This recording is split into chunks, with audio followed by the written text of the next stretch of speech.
আজ খুব সকাল সকালে ঘুম থেকে উঠে পড়লাম, কারণ আমার ছোট ভাই আজ আমার বাসায় আসতেছে। আর ও আসবে বলেই সকাল থেকে শুরু করছি। দুপুরে রান্না করব পটল পাসিন্দে আর কচুমুখী দিয়ে মাছের তরকারি, আর বিকেলে থাকছে মিষ্টি। Hi hello everyone, welcome to Rama daily blog. সবাইকে নমস্কার জানিয়ে শুরু করছি আজকের মিনি ব্লগ। আশা রাখি সবাই প্রথম থেকে শেষ পর্যন্ত দেখবেন আর সুন্দর একটা কমেন্টস করবেন। তো আমি আমার ফুল গাছে জল দিয়ে চলে এলাম রান্নাঘরে।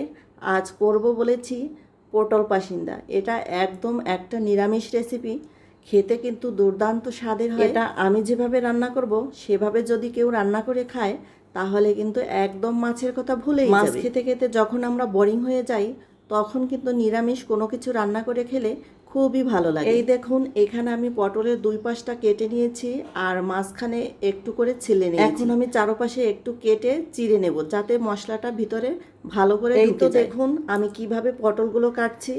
এভাবে আমি কেটে ধুয়ে পরিষ্কার করে লবণ হলুদ মাখিয়ে রাখবো। এদিকে আমি এই পটল রান্না করার জন্য একটা মশলা বেটে নেব। আমি শিলনোড়াই মশলাটা বেটে নিব। এখানে নিয়েছি কাজু বাদাম আর চীনা বাদাম, এগুলো আমি মিহি করে বেটে নিয়েছি। আর নিয়েছি আদা, এটাকে আমি পেস্ট করে নিব। আজ এই পটল পাসিন্দা তৈরি করতে লাগবে বাদাম বাটা, আদা বাটা, এখানে গোটা মশলা আছে সব ধরনের, আর লাগবে টমেটো বাটা, আর কিছু গুঁড়ো মশলা লাগবে। এখানে ধনিয়া, জিরে, শুকনো লঙ্কার গুঁড়ো, সবগুলো গুঁড়ো মশলা একসঙ্গে বাদামের সঙ্গে আমি একটা পেস্ট তৈরি করে এভাবে পেস্ট তৈরি করে নিলে হয় কি মশলাটা পুড়ে যাওয়ার আর ভয় থাকে না। এই তো সব কিছু গোছগাছ করে আমি চলে এলাম রান্না করতে। প্রথমে কড়াইতে কিছুটা পরিমাণ সরিষার তেলে আমি পটলগুলো লাল লাল করে ভেজে তুলে নিচ্ছি। দেখুন তো আমার পটলগুলো কত সুন্দর ভাজা হয়ে গেছে, মনে হচ্ছে এখনই খেয়ে ফেলি। পটল ভাজা খেতে কিন্তু আমার ভীষণ পছন্দ। এরপর পটল ভাজা তেলের মধ্যেই আমি জিরে, শুকনো লঙ্কা, তেজপাতা, গরম মশলা আর এলাচ দানা দিয়ে দিয়েছি। তার ভিতর দিয়ে দিলাম সেই বাদামের পেস্ট আর টমেটো পিউরি। এখন আমি এই মশলাটা অল্প আঁচে বেশ কিছুক্ষণ, যতক্ষণ না পর্যন্ত মশলার গায়ে তেল ভেসে উঠছে। আর এখানে তো বাদাম বাটা দিয়েছি, তাই মশলাটা একটু বেশি পরিমাণেই কষাতে হবে। তারপর পরিমাণ মতো জল দিয়ে আমি এটাকে ফুটিয়ে নিব। ফুটে উঠলে 1 চামচ চিনি দিয়ে দেব, কারণ যে কোনো নিরামিষ তরকারিতে যদি একটু চিনি দেওয়া যায় তাহলে কিন্তু তার স্বাদটা দ্বিগুণ বেড়ে যায়। এই তো এখন আমি পটলগুলো দিয়ে আরও বেশ কিছুক্ষণ ফুটিয়ে নেব।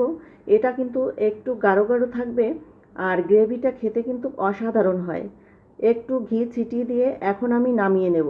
এরকমভাবেই নামিয়ে নিতে হবে, এটা ঝোল খেতে কিন্তু একদমই ভালো লাগে। এই তো আমার রান্নাটা একদম কমপ্লিট হয়ে গেছে, এবার আমি নামিয়ে নেব।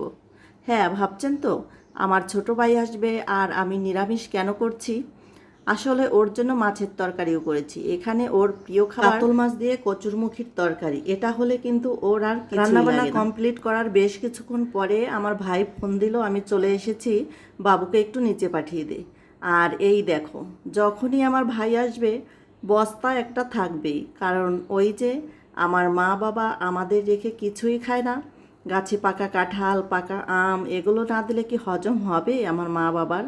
এটা হচ্ছে মা বাবা ভাইয়ের ভালোবাসা। এই দেখুন আমার জন্য কত কিছু পাঠিয়ে দিয়েছে, একদম ফরমালিন মুক্ত ফলমূল। তো আমরা সব কিছু গোছগাছ করে রেস্ট নিয়ে ভাইকে বললাম এখন খেয়ে নে। তো আমরা সবাই একসঙ্গে খাওয়া দাওয়া কমপ্লিট করলাম। ভাই বাহির থেকে এসে গরমে একদম অস্থির হয়ে পড়েছে, তাই ও খালি গায়ে ছিল বিদায় ওকে আর সামনে আনলাম। বাড়ি থেকে যেহেতু খাঁটি গরুর দুধ নিয়ে এসছে, ভাবলাম ভাই এসেছে এবার আমি একটু মিষ্টি বানিয়ে দিই।